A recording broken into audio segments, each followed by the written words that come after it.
قامت مصالح القوات المسلحة الملكية اليوم السبت بإجلاء جرحى ومصابي زلزال ليلة أمس بجماعة تحوت بإقليم الحوز نحو المستشفى العسكري ابن سينا بمراكش. من ناحية أخرى، كشفت إدارة المستشفى المحلي لدائرة أمزميز، تقع على بعد 56 كيلو مترا جنوب مدينة مراكش والتابعة لإقليم الحوز، عن استقبال 18 حالة وفاة جراء الزلزال.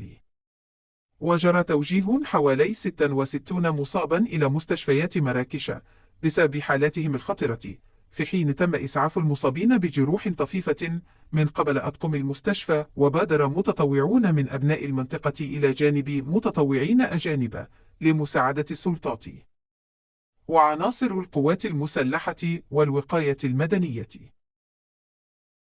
معربة عن تضامنها مع المغرب في هذه الأوقات العصيبة، وأكدت استعدادها لتقديم كل الدعم لإغاثة المنكوبين، فيما أعلنت دولة الإمارات والأردن وتونس عن تسيير جسر جوي لإيصال المساعدات إلى متضرري الزلزال.